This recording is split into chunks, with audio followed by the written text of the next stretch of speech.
बूढ़ी माँ ने क्या लिखा था अपने बेटे के लिए चिट्ठी में। एक गांव में एक परिवार सुखी से अपना जीवन व्यतीत कर रहा था। उस परिवार में केवल पति पत्नी थे। उनके कोई संतान नहीं थी, इसलिए हमेशा पति पत्नी दुखी रहते थे। लेकिन कुछ समय बाद पति को ऐसी बीमारी हो गई कि वह बिस्तर पर लेटने के बाद फिर से उठने की क्षमता खो बैठा। वह काफ़ी दुबला पतला एवं कमज़ोर हो गया। पत्नी अपने पति को बीमारी से बचाने के लिए शहर शहर भागने लगी। हर तरफ से लाचारी हाथ मिलने पर वह मायूस होकर पति को घर ले आई। घर लाकर पति की हालत धीरे धीरे बिगड़ती गई। इस दौरान पति को पता चला कि उसकी पत्नी गर्भवती है।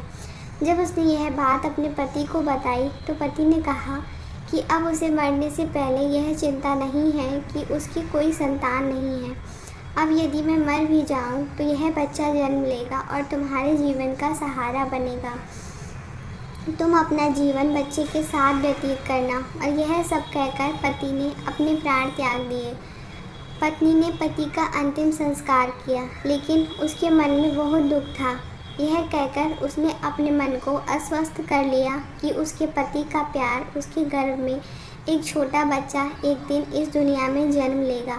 अब धीरे धीरे समय बीतता गया और उस माँ ने एक पुत्र को जन्म दिया। माँ पूरी तरह से उन पर निर्भर थी और बच्चे का पालन पोषण करती रहती थी। धीरे धीरे अब उनका बेटा 5 साल का हो गया, इसलिए माँ ने अपने बेटे को एक स्कूल में पढ़ने के लिए भेज दिया। माँ की क्षमता बिलक्षण होती है, इसलिए माँ अपने बेटे से बहुत प्यार करती थी। वह लोगों के घरों में काम करके कुछ पैसे बचाती थी, बेटे की हर मांग पूरी करती थी। धीरे धीरे बेटा बड़ा हुआ और उसने उसे गांव से बाहर शहर में पढ़ने के लिए भेज दिया। बेटा भी मन लगाकर पढ़ाई करने लगा और एक दिन वह एक बहुत बड़ा अधिकारी बन गया।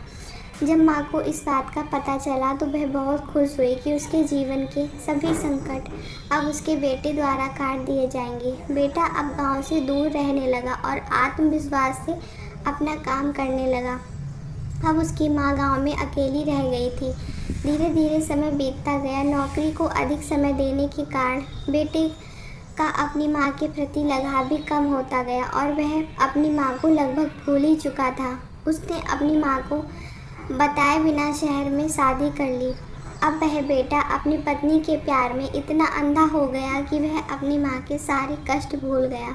जब उसकी माँ को इस बात का पता चला तो उसे बहुत दुख हुआ, लेकिन यह सोचकर माँ अपने मन को समझा लेती कि एक दिन उनका बेटा ज़रूर आएगा। समय बीत रहा था और बूढ़ी माँ अब बूढ़ी हो चुकी थी। गांव के लोग भी उसे कहने लगे कि उसका बेटा अब नहीं आएगा, लेकिन उस माँ के मन में उम्मीद थी कि एक दिन उसका बेटा ज़रूर आएगा। उधर बेटा माँ को पूरी तरह भूल चुका था। यहाँ धीरे धीरे माँ इतनी बूढ़ी हो गई कि माँ को चलने फिरने में परेशानी होने लगी। फिर एक दिन उसने गांव के लोगों को बुलाकर एक पत्र लिखा और उसने अपनी अलमारी में सुरक्षित स्थान पर रख दिया और गांव के लोगों से कहा कि जब उसका बेटा आए तो उसे यह पत्र दे देना। और बूढ़ी माँ एक दिन अपने बेटे की याद में गुजर गई। इधर एक दिन इसी बात को लेकर उनके बेटे और उसकी पत्नी का झगड़ा हो गया और उसकी पत्नी ने उसे हमेशा के लिए छोड़ दिया। अब बेटे को अपनी माँ की याद आई और एक दिन वह गांव आया। गांव में आकर उसे पता चला कि उसकी माँ अब इस दुनिया में नहीं रही और लोगों ने उसे बहुत बुरा भला भी कहा कि तेरी याद में तेरी माँ मर गई, तुम्हारे नाम की एक चिट्ठी रह गई है। बेटे ने जब वह चिट्ठी खोलकर देखी तो उस चिट्ठी में माँ के उस दर्द भरे जीवन का सारा दर्द लिखा था और अंत में लिखा था कि बेटा, अगर मेरे कारण से तुम्हारे पारिवारिक जीवन में कोई बाधा आती है तो मुझे माफ़ कर देना। अब बेटे को अपने माँ के प्यार का एहसास हुआ और उसने अपनी गलती का पश्चाताप किया। कैसे माँ का साथ जीवन में अनमोल होता है, क्योंकि माँ के प्यार में कोई स्वार्थ नहीं होता। दोस्तों, आपको ये स्टोरी कैसी लगी हमें कमेंट बॉक्स में ज़रूर बताइए। चैनल पर नए हो तो चैनल को सब्सक्राइब कर दीजिएगा। वीडियो अच्छी लगती है तो लाइक और शेयर ज़रूर करिए। वीडियो को लास्ट तक देखने के लिए धन्यवाद।